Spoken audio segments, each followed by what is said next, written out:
Hello, my name's Ian Ellison, and I'm here with Jonathan Buckley, the author of One Boat, which is one of the four books on the shortlist for this year's Schools Laureate. Hello, Jonathan. Thanks for being here. Nice to meet you. So I'm just going to jump straight in with what is probably a very big question. One Boat is a novel that feels very, very intimate and very expansive at the same time. It's about a woman on holiday, but somehow opens onto huge philosophical questions. And I'm wondering when you first realized that Teresa's stay in this small Greek town was able to carry all of those larger ideas about life, death, and identity. All right. Um, well, all of my books never start with a story. They always start with a sense of what the mood of the book is going to be, or an image, or an atmosphere, and sometimes a situation, but never anything that could be described as a narrative. And so, what this began with was the situation of somebody trying to repeat a very significant experience, which in turn led into the idea of a protagonist who at some point has acted in a way that could be described as acting out of character. And I knew from the outset that the significant action in this book would be presented retrospectively rather than dramatized within the book. Um, the town in which the action takes place is a town I've been to several times. And last time I was there, I was about to start work on a book other than One Boat, and then belatedly realized that it had everything that I needed for One Boat, which was it had I needed a setting of a certain scale, a certain topography, like a landscape that opened out, and the trees at the beginning of the book is looking for a location in which she can think. And this town presents itself as a stage. It has a central square that is very much like a stage, and the rest of the town sort of cradles it. And then typically it opens out into the water, which is always an important consideration. And other factors were like the presence of remnants of the ancient past, not sort of oppressively present. It's like going to Olympia. It's on the outskirts of the town, and some tourism. So there's things, but not too much. And typically boats. It's got a lot of boats. Absolutely.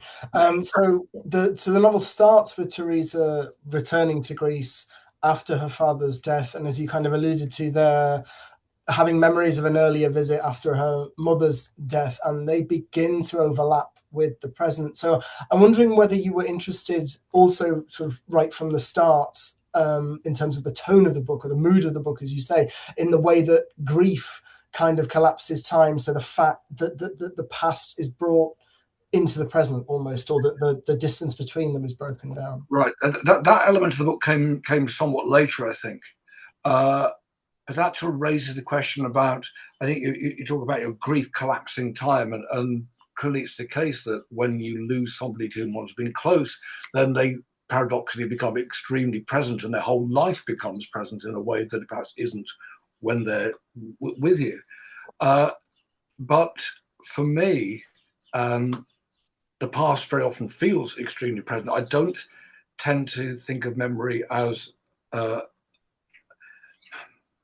I don't think of the past in terms of a sequence. I don't think of it in terms of a narrative. Uh, and I know a lot of people do think narratively, and we can perhaps circle back round to that.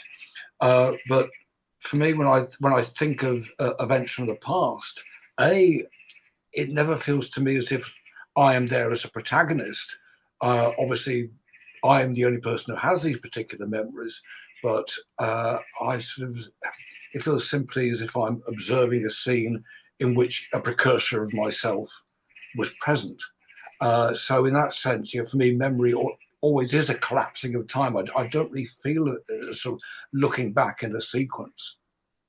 Absolutely, yeah. There's such a vividness to that as well, and I'm wondering, when you mentioned just earlier the boats and the setting for the novel, and how crucial that was in that early stage, and I do think it's rendered so vividly in the novel, and I feel it particularly today. the day after the hottest day of the year so far. Right. That setting is so vivid, the sea and the heat and the changing light, that harbour side and the cafes. So much so that Greece almost feels like another presence in the novel, another kind of consciousness in the novel. What was it that drew you to that landscape as the setting for Teresa's reflections? Right. Well, I mean, the simple topography is an element. Say, it's just the perfect. The town is like sort of an amphitheatre opening out onto the sea.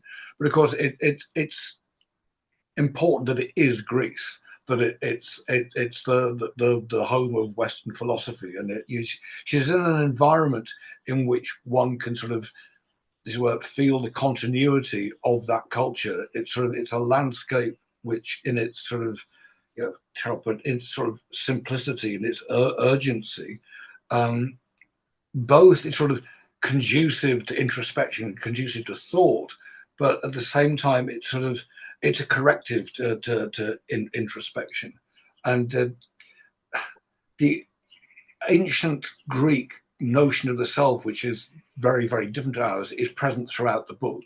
This idea that action is really what matters. There's sort of that lack of interiority, an entirely different idea of personal responsibility. So, the story of Petros, who is another central character to the book, he perhaps has perpetrated a terrible crime, and the person who is apparently coming after him is sort of thinking in terms that sort of overlap with the way of thinking of sort of ancient Greek tragedy, that it doesn't, what Petros was thinking at the time is an irrelevance. All that matters is this terrible act occurred. He was the person who made it occur.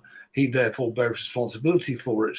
And as far as the apparent avenger is concerned, he has to pay for it.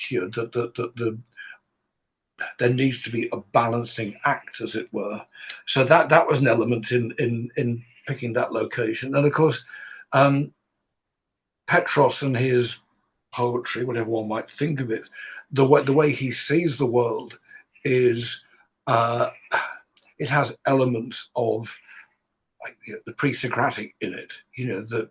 Thales, the very first Greek of the pre-Socratics. His most famous phrase, that everything is full of gods, is sort of the way Petros seems to think. Petros he always seems to be sort of a pantheist. Yeah, that's true. So you mentioned earlier as well that Teresa's gone to this place in order to actually sort of be able to think, and that as well as that, she's also observing people and their gestures and the conversations going on around her. But as you've sort of just alluded to there as well, with sort of the surface, but not knowing what's underneath it, perhaps.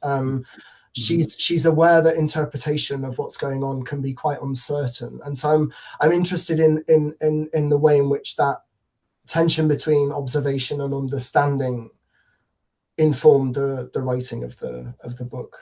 Yeah, that's interesting. I'm not quite sure how to answer that one. I mean, she's obviously somebody who is highly observant, and she does have a need, I think. I mean, there are two things going on with her. On the one hand, she's a person on her own and is sort of an introspective person in that environment, but also wishes to rid herself of that. But the whole idea of sort of exteriority, the language of gesture, what people do is very, very important to the book. It's sort of, she's an analytical character, except for the one crucial episode where she acts out of character and then wonders to what extent that even makes any sense. The idea of, can you ever really, I mean, people say that really wasn't me. Well, if it wasn't you, who was it? You are what you do. And of course, she comes to understand in the process of making her notes and observing that analysis, even of oneself, which seems to be, the most readily accessible subject, can have no closure. There's absolutely no end to it. The process of introspection leads her, as it must lead many people, to sort of an awareness that there is no core self. You're looking in yourself, and who is looking in on the person who is looking in, and you find yourself caught in this infinite telescope of introspection. And she ends up, I think, with this a scene where she looks at the condensation in the bathroom and sort of laughs at sort of the ready image that's presented itself. Or, the drop of water is like an image of ourselves. It falls freely, but us looking at it, we can see it only has a limited number of ways in which it can go. It's free, but it has no will, which is perhaps how she ends up thinking. Yeah, no, that's a great example. And I think in that sort of telescopic chain that you mentioned there as well, the reader also gets caught up in this, right? That they might realize quite late on how many assumptions they've made about Teresa as a character. And I wondered on a sort of stepping back a bit, whether that was something you were interested in exploring in this novel, the way in which readers make those kind of assumptions about characters and construct narratives about people, sometimes from quite small bits of information. Yeah, because that's something that Teresa herself is doing. So on the one hand, she has these two crucial episodes in which she, as it were, has sort of transcendence of loss of identity. But one of the reasons she comes back to the town is because there's been left suspended this narrative that she has perhaps constructed, the narrative that involves this Petrov character and the character John, who comes up and reveals to her a terrible thing that happened to his family that he's determined to set right. And of course, so there is sort of buried within the book, there is this sort of detective story, which is like the ultimate sort of the purest narrative form, you could say, but it's sort of left in a sort of fragmentary and provisional form. Yes, no, that's a good way of formulating it. You mentioned earlier that Teresa is a very analytical character, and at one point, Tom tells her that she has a mania for symmetry. And as you've kind of been outlining, and as those who've read the novel will know, that the novel is full of these echoes and repetitions across these two visits. It's kind of baked into the structure of the novel. I'm wondering what interests you in particular about symmetry as a way that we people structure our experiences and try and make sense of what's going on. That's always been a question that's been central to my books. The question of whether or not, I mean, one book I wrote, which was about an artist, which raised the question of whether or not the art that he creates is, as it were, representing an order that is in the world, or is the order produced solely by the art that he produces? And I say it was the idea of repetition, as a form of symmetry, that really was the start of this book. The idea of her going back, having had this, for her, entirely atypical experience, and going back, perhaps in the hope of re-experiencing the same thing. But the very fact that it was experienced before makes it impossible to re-experience it.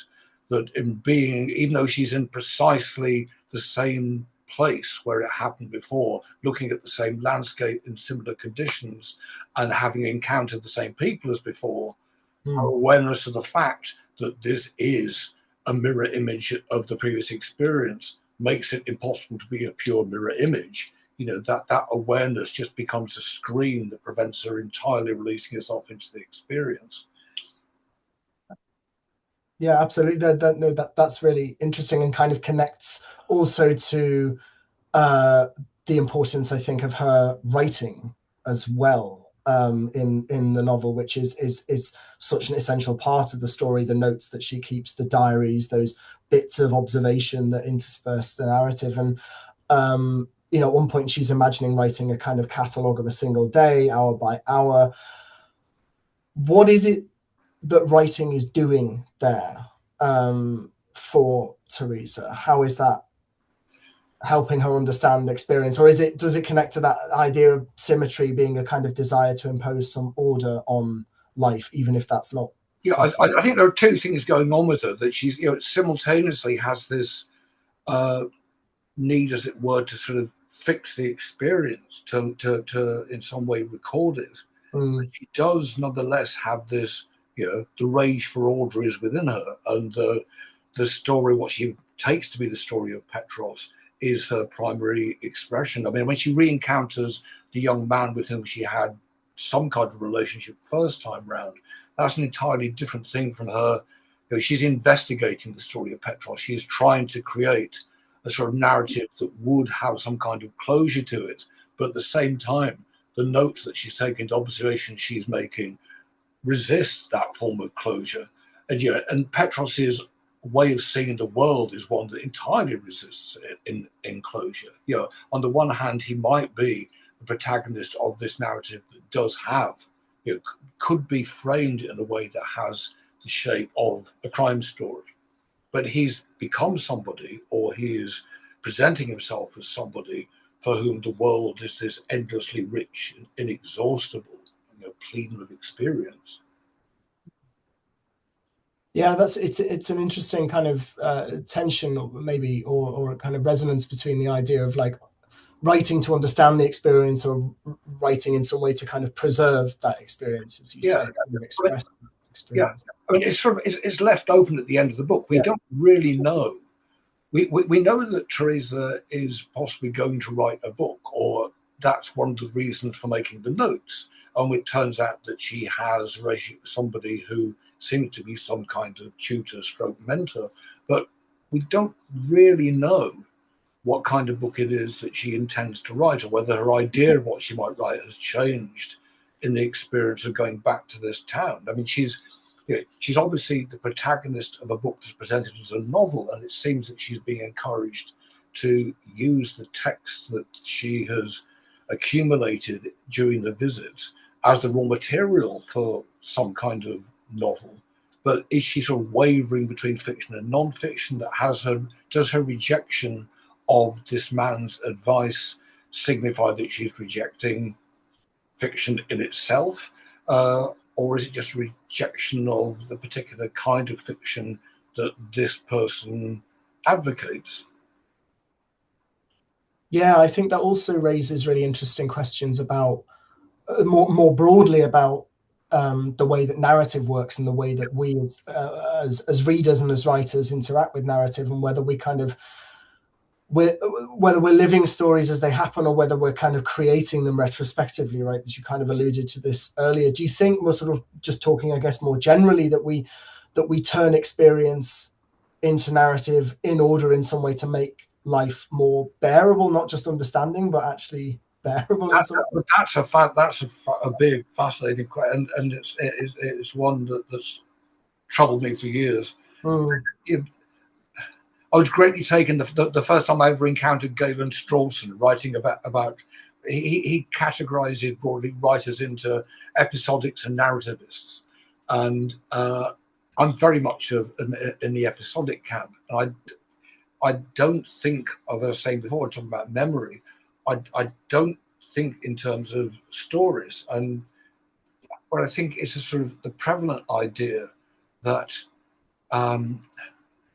we should think of ourselves, as it were, the protagonists in the story of our lives, and that a life has value in so much as we feel it to have that kind of coherence, the kind of coherence that a fictional character might have. That if we lack that, then we are lacking something absolutely essential to being human. And I don't think that's true. I mean, I would certainly agree that we have sort of compulsion to construct stories, as Teresa is doing, but in Joan Didion's saying, we understand ourselves by making stories. I don't dispute that a lot of people do think in narrative terms. They think of their lives as, the great trope of a journey, whatever. But it is not true, I think, that this is a universal truth. I don't think in those terms. I definitely think episodically. I mean, I have a terrible sense of chronology, that I have, I have what I think is quite a precise memory, and it's sort of corroborated externally in various ways. But I will often remember a scene, I can remember what was said, I can remember people's gestures, but as to exactly when that occurred, I don't know. I mean, it could be 5, 10, 15, I don't know. They are all sort of, many of these scenes are present in exactly the same way to me. Sorry, did that answer your question? No, there's a sort of timelessness to it in a way, and then I suppose it's also the question whether it really matters about that sort of imposition of chronology or story. No, I definitely agree that with that sense of the episodic in the but one thing, the way you were sort of framing it there is that it can sound quite sort of I don't know, sort of out of focus, or you have some flashes or memory of a gesture, or not quite all of the bits and pieces, as it were. But one thing I think that stood out to me in the novel actually is also the level of detail that there is in a lot of those episodes. So there's maybe a sort of push and pull there as well between. I mean, we're not dealing with sort of realism, I don't think, per se, in the sense of describing everything inside a room in order to create a clear picture in one's mind. But there's, even if the character Patrick advises Teresa at some point to throw away the rubbish in the story, the novel's very interested in detail and details that might otherwise be considered irrelevant.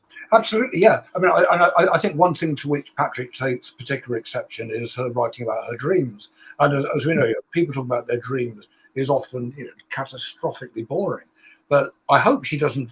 Her dreams don't overstay their welcome. But her dreams reported,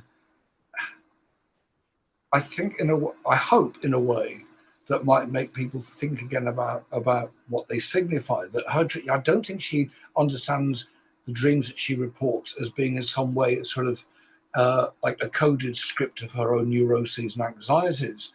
They are sort of in some ways inexplicable and greatly enjoyed. Like, she's more creative asleep than she is when she's awake. And I think she does, just in a phrase, sort of raise the possibility that insofar as there is a sort of core identity, it is revealed in sleep, and that it's when one is awake and obliged to engage with the world in all its manifold details and with other people, it's that engagement that imposes clarity on our conception of ourselves. That is, we are defined by our social, by our interpersonal context, and that the self left to itself sort of dissolves. Yes, yeah, I see what you mean. I also felt that throughout the novel, the prose had this real stillness to it, and as well as the detail, a kind of precision to it. And even those moments where you described of dreams being recorded, or moments of uncertainty, they are written very, very clearly. And so I also wanted to ask you a bit about the sound of the sentence, if you like, or the rhythm of the sentence, and how much the rhythm of sentences and prose as you're writing matters to you as much as the kind of the ideas behind it. Oh, absolutely, yeah. I mean, I was talking earlier about mood, and I think the sound of the prose is plays a major part in the creation of mood, and mood is very, very important to this book. That there's an aspect of the mobility of meaning, that a sight can mean something entirely different on two different occasions according to the mood in which you experience it. But I should say that one boat in its first draft was about twice the length that it is now, and that's the same with all of my books. I edit over and over again, and unlike, say, Balzac or James Joyce, the books get shorter during the editing process, in some cases a lot shorter, and a lot of that reduction has got to do with what I hope is sort of tuning the sound of the sentences, adjusting the rhythm of the paragraphs, adjusting the various episodes, which isn't necessarily entirely to do with sound, but sound is absolutely a part of it. I mean, I do read the entire book aloud at some point to tune it. Mm. No, that's fascinating. So a kind of process of concentration as well as Yeah, yeah. And of clarification. course, yeah, the idea of concentration, again, that is possibly what attracts Teresa to Petros's poetry. I mean, Yes. leaving aside what one thinks of it as poetry, I think that's sort of irrelevant. That what draws her to it is this idea of a sort of an authentic, simple, basic language. Here it's the old sort of romantic mythology about some kind of Ur language, which is more closely attached to reality than the language we now speak. And she, unlike Patrick, I think, has a great deal of interest in Petros's way of transcribing the world, which is, say, hugely reduced and purged of himself. That's really interesting. That the annihilation of the self almost. Yeah, I was wondering, and we sort of touched on this earlier, but I think it's worth talking about a bit more. Perhaps necessarily because it takes place on an island. The sea is everywhere in this novel, or almost everywhere, if you like, surrounding it. And maybe it's a bit of a truism to say it, but I mean, water can be both beautiful and terrifying at the same time, or certainly destabilizing. Um, how important was that image or that idea of the sea for you imaginatively while you were yeah. writing?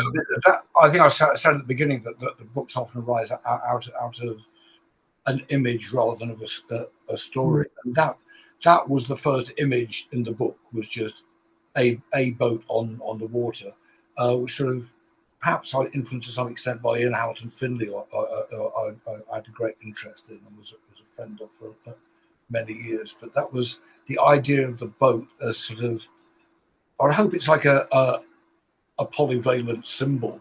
I mean, and one way to say it would be the boat is this sort of embodiment of the human construct of this well-defined entity on this formless mass. So the tension between the formed, the narrative, and the formless runs throughout the book. And I think that was really what triggered it, which is that image, say, of the boat, and particularly I think it's a moment the boat at night, and all you can see is the red light out on the water. That I think was the very, very first image of the book. Yeah, yeah, no, and the same goes also for the water itself, the way that it's sort of, well, and the shoreline maybe is more what I mean, that it's the shifting boundary zone, right? It's between the water and the shore. Is not no way you can draw a clear line and say here's one thing, here's the Yeah, other. It's yeah. always in motion, always shifting and dissolving boundaries and uncertainty in some way. Yeah, and what happens to her? So she has one experience, say, up on the hill, looking down over the town, but equally significant is the experience of being immersed in the water, and what happens to your sense of self there. That you're simultaneously one's awareness of oneself as an embodied being is greatly enhanced. You hear your own breathing. You're aware of the boundaries of your body, every part of the body, in a way that you're simply not in walking through the world. And it's sort of this experience of sort of moving outside, social engagement, outside language. It's sort of a self-dissolving experience, which is for her deeply, deeply significant. Absolutely, yeah. I was also thinking that when I was preparing for this, that actually many of the readers of the novel may be around the same age Teresa would have been during some of the memories that she's thinking about. Right. Obviously, this is when she's older in her life, but what are memories for her would perhaps feel in some way like the present, perhaps for some of the readers of the Schools Laureate. Do you think one of the things this novel is grappling with is how we recognize how we change over time, and that we continue rewriting or renegotiating the way that Yeah, we understand ourselves? yeah, absolutely. that is crucial to the book. The sense of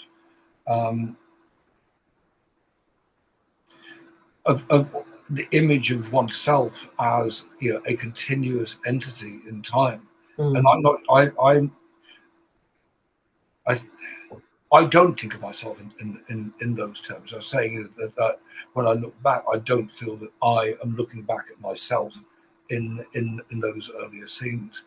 And I think the same sort of happens with Teresa, that she's in some way. Well, say the book is very open-ended. I hope that we don't really know where she's going at the end. We don't. Something significant has happened to her, insofar as it's clear at the end of the book she now has an occupation which is not the occupation she had at the time that she went to the town the first time, or indeed when she returned. And you know, although there are many you know, tightly structured books that end with conclusion, with resolution, that I admire. But that isn't really the way I think. And I like books that, in many cases, are unfinished, but are actually sort of open-ended. So I think that this book is, perhaps people will be annoyed by it. I know various people have been annoyed by it, the complete refusal of conclusion. But something has happened to her. What it is, we're not quite sure. All we know is that she will go on and write a book of some form that may or may not resemble One Boat. But she's also sort of, it seems, stepping out into another language. That, you know, Petros's poetry is perhaps her way for her to enter more deeply a culture that the surface of which she has touched while being in Greece, and now what lies ahead of her is, you know, a more deeper engagement. Yeah, I certainly found the novel to be, as you say, open-ended, mysterious, but in a way that I thought was quite productive, and that was inviting rereading and rethinking, if you like, to spend more time with it rather than just giving firm answers or a firm direction of travel. So, and as someone who spends a lot of their time working on Kafka, who left a lot of his stuff unfinished, I definitely appreciate what you're saying about sort of the unfinished work and that space. The Man Without Qualities, I think, would be my Desert Island book. The absolute pinnacle of the example. It's unfinishable. I mean, it's just constantly going back and redigesting itself. Absolutely, I know it drives a lot of people mad, and I know people have been. You know, some people have been hugely irritated by this book, but some people have said they were irritated first time round, and second time round they liked it much more. I didn't actually write it as a book to be read twice, but I did read it as a book that I thought could bear a second visit. It's a nice way of putting it, to bear a second visit. Well, I think it does. I think it does. So the last question that I wanted to ask, again, because this interview is for students and pupils who are discovering contemporary literature outside of the classroom or beyond the classroom, what is it that you hope, if you do hope, that younger readers might take from a novel like One Boat, especially since I felt, at least, it's a novel. I mean, so it's a novel that does something that normally I associate with poetry, which is asking you to slow down, observe closely, and kind of sit with that ambiguity. That's certainly what I wanted. I mean, it's a book I think it's impossible to read quickly. For one thing, the time, the shifts of time register require a degree of concentration to work out what she's talking about now. She's talking about 9 years ago. But it obliges you to slow down, and that was certainly one thing I'd like really to take away from it. That sort of as some sort of corrective to the perpetual blizzard of social media information and pseudo information. I mean, and I know it will not be to everybody's taste, but again, I would hope it would show that there are just many forms the novel might take. Absolutely, I think that's a nice place to end. Jonathan, thank you very much. No, thank you. It was a pleasure talking to you. And to you.